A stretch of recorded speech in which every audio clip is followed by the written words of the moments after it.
Ang unang balita sa mga oras na ito. Pagawa ng simento sa Quezon City. Pinagbabato ng umano'y Batang Palaboy. Mga supermarket refrigerator na environment friendly isinusulong ng gamitin sa UK. Mga preso sa New York nagte-training ng mga guide dogs para sa mga may kapansanan. At asawa ni Prince Charles sa si Camilla bumisita sa set ng British soap opera na Coronation Street. Huwag pahuli, tutok na sa unang balita. Ako naman Arnold Glavio kasama si Rhea Santos. Narito na ang mga pinakasariwang balita sa umagang ito.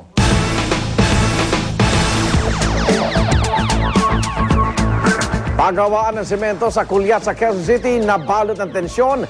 Nag-ugat ang gulo sa umano'y pambabato sa pabrika. Ang exclusive report mula kay Oscar Oida.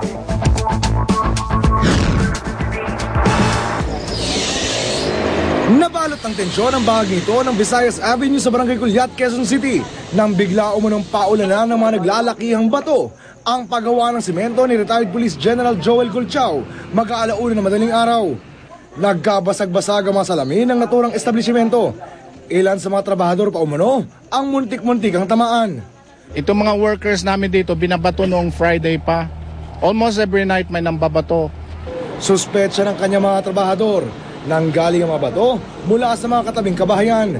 Pero ayon sa mga residenteng napagbibintangan, silang araw ang pinagbabato ng mga trabahador at muntikan pang araw tamaan ang kanilang purok leader. Nung una po na ako yung nakatayo doon nanonood ng poll, nagulat lang ako na may bato na bumagsak sa amin.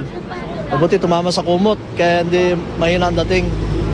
Tapos hindi nagtagal, sunod-sunod na yung bato. Tumawag na ako ng mga BSDO namin sa Kulyat. Karamihan po naman nagsasabi dito po galing sa loob. Sa tindi ng tensyon, muntikan po muna magpang-abot ang mga trabahador at mga residente, kundi lang agad nakaresponde mga pulis at mga tanod. Buti na lang, pagkat kalaunan, lumabas sa pagsisiyasat ng mga pulis na di sa mga residente nang galing ang mga bato. Di rin naman daw mula sa mga trabahador, kundi sa ilan umano mga batang palaboy na nag-trip sa lugar. Ang mga samahan yan, kayong dalawa walang kinalaman na i-involve sa mga gawa-gawa ng mga bata nila. Yung istorya na sir, seryo ng problema mga bata na nang babato, nabato kayo, ngayon, hindi ko alam kung saan yung mga bata, mantigay ng bato, yung bata, tinaman na walang kinalaman.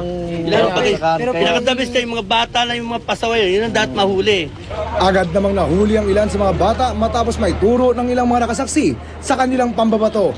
Sa puntong ito, napakamot na lang kanina yung mga nag-iinit na trabahador at residente. Kung nagkataon raw, isang malaking gulo ang nalika dahil lang umano sa mga batang walang magawa. Ito ang unang balita sa Quezon City. Oscar Oida reporting.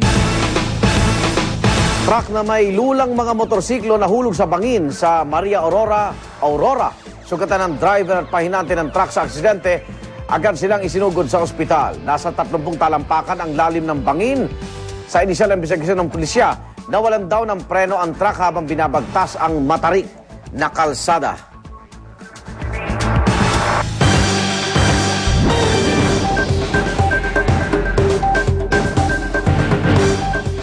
Kampo ni Senador Panfilo Lacson naghain na ng motion to quash para ibasura ang kasong double murder laban sa senador.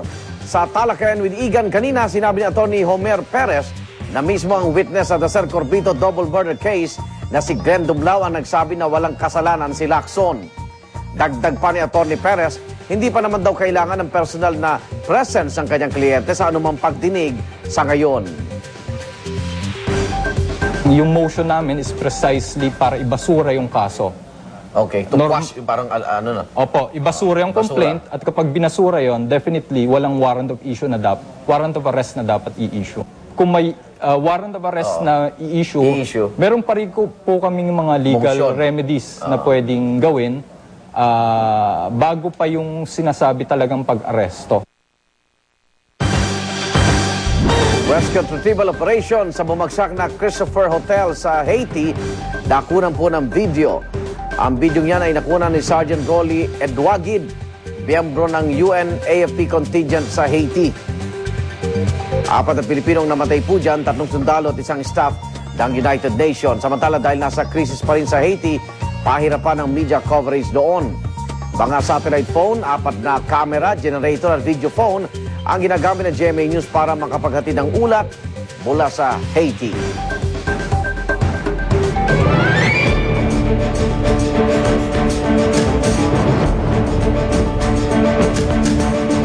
Mock elections isasagawa ng Commission on Elections para masubok ang bagong sistema. Kasabay niyan tiniyak ng COMELEC na nakalatag na ang kanilang contingency plan. Narito ang unang balita special report.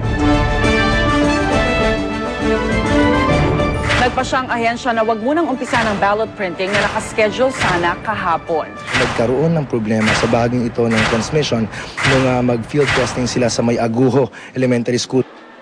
Sa kabila ng mga aberya at pagkaantala sa kalendaryo ng Commission on Elections sa isasagawang eleksyon sa Mayo, tuloy-tuloy ang paghahanda ng ahensya. Nagsagawa na ng field test sa ilang lugar upang subukan ang mga makinang gagamitin. Nakalinya na rin ang mock elections na magaganap sa Sabado. At matapos maantala, tuloy na rin sa Linggo ang pag-imprenta sa official ballots. Pero ang ilan, hindi nawawala ang agam-agam.